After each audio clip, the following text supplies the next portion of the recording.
başının dulu dulu dulu karı eriyor. Gözlerim her yanda dulu dulu dulu seni arıyor. Şimdi nazlı yâri dulu dulu dulu eller sarıyor. Ya ben ağlamayayım dulu dulu dulu kimler ağlasın.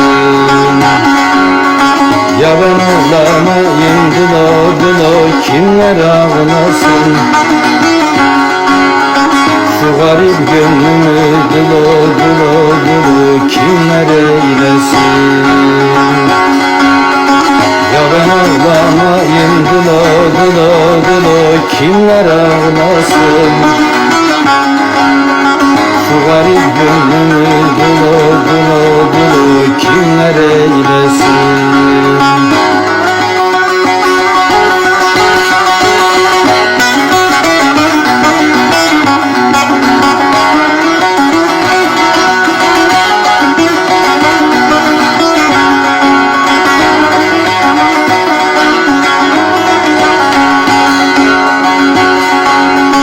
Yüce dağ başında dılı dılı dılı dılı yayılan kaylar. Var mı benim gibi dılı dılı dılı emek uzaylar. Vefasız sevgiyi dılı dılı dılı bu gönül eyler. Ya ben ağlamayayım dılı dılı dılı kimler ağlasın. Ya ben ağlamayayım dılı dılı dılı kimler ağlasın. Şu garip gönlümü dılı dılı dılı kimler eylesin.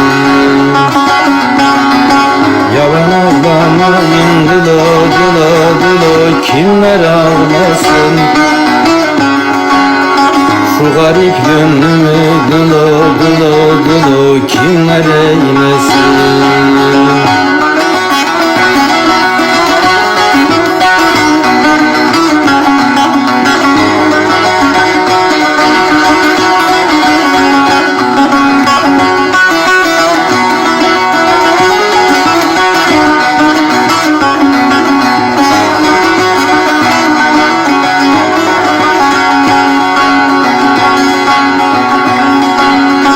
Turnalar dediğin dıla dıla dıla derinden öter.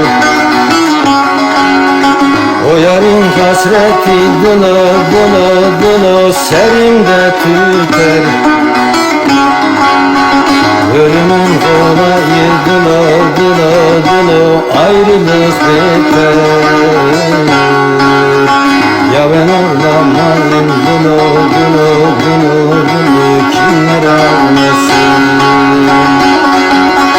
Ya ben ağlamayayım dıla dıla dıla kimler ağlasın.